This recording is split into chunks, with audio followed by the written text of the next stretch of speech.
Hi there, Dr. Gary here on the road. We sell dental practices nationwide. We are dental practice brokers. I was a dentist for 25 years and now I'm doing the dental brokerage for 16 years now. So today's topic is conversation on the sale of a dental office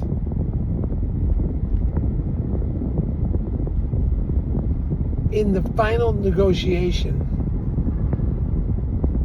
goes sideways. What happened? We're going to talk about that. Interesting one. So as you know, we now have 10 employees, 2 CPA accountants, marketing director, operations director, and we are available to you 363 days a year, just taking off Christmas and Easter. Everything you're about to hear is for entertainment purposes. It's not legal advice. So,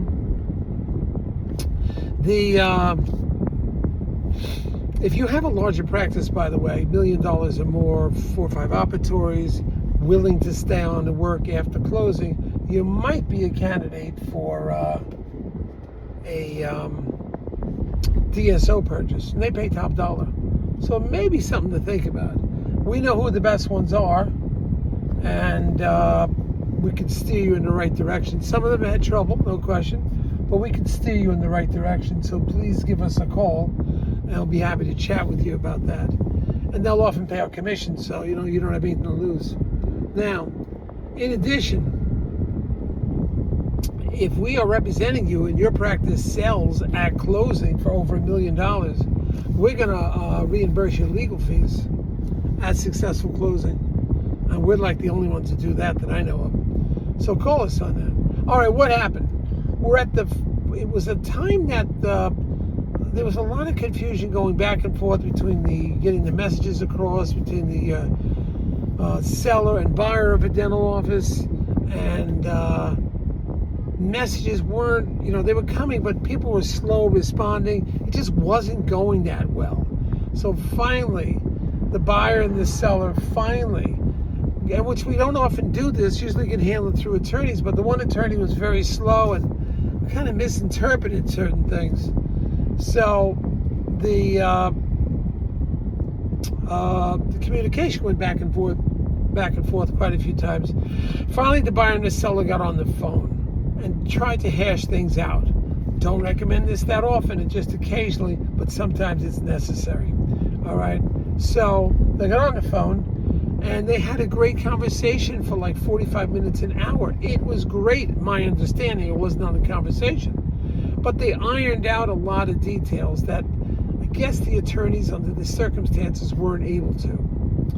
So they ironed everything out, and I got calls from both of them where we're ready to go. We are ready. We're good. We're motivated. We're pumped. Everything's working out great. We're very excited. Okay, fantastic.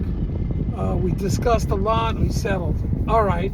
So the buyer, so this happened on a Friday. The buyer on a Monday calls the attorney, gives him instructions what to write on the contract. The contract came in like over the weekend or whatever, and the contract did not reflect their conversation. I don't know what happened. Did the buyer forget what they talked about? Because the buyer told his attorney what they were talking about. Did the buyer's attorney kind of misinterpret and put their own language in? Did that happen? So I don't know what happened, but the seller was pissed. It's like, this isn't what we talked about. So their great conversation went sideways. And you got to be careful of these things. What should have happened while they were talking, I do this all the time, while they were talking, they should have been, one of the two, buyer, seller, should have been writing everything down. A quick summary. Before they get off the phone, this is what I do. I get my opponent, who's ever on the other end of the line, and said, okay, here, this is what we talked about today. I'm sending you a text message. I'm staying on the phone. Read the text right now. Is this correct, what we talked about? And they'll approve it or they'll correct it. So, under the circumstances, what happened was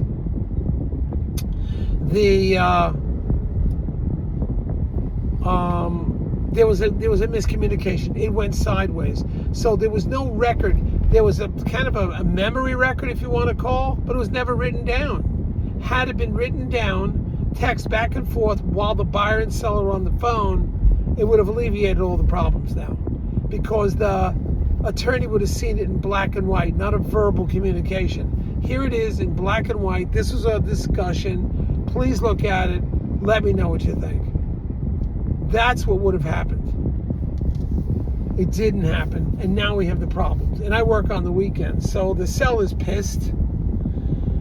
So the seller had to go through the contract, make the corrections that she thought should have been in, or she thought should have been in there. And those corrections are now sent over to the buyer. Again, they had no basis, no document of what the discussion was, only vague memory. He said, you said, she said, I said. Didn't work out. So now, a little upset, buyer and seller upset, a seller more upset. So what I did was I said, mark up the contract, let me know, at least we have something to work off of. Mark it up, and I will send it to the buyer. At this point, that's all we could do. So right now we have a document, and the buyer is going to review it. The document has comments on it. But at least it's something tangible to work on. And maybe they'll recall what they said to each other. I don't know. But it should never gotten this far. A simple text while you're speaking. I do this when I'm talking to a doctor, we're negotiating a price, we get a price, they want a counteroffer. Even if the counteroffer is whatever it is, $620,000, I am saying, hold on, I'm going to text you back $620,000. You have to confirm that's what we talked about, or else I'm not going back to the other buyer. So I'll send it to them. They usually send it back to me confirmed. So now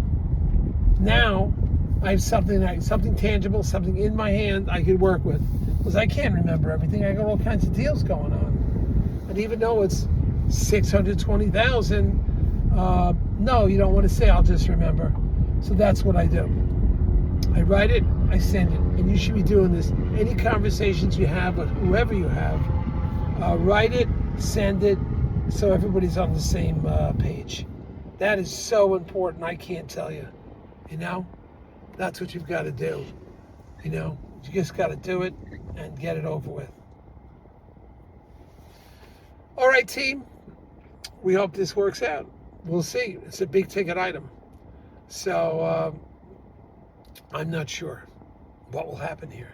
I think it's going to work out. Motivated buyer, motivated seller. They've come a long way, a real long way. All right, thank you. Bye now.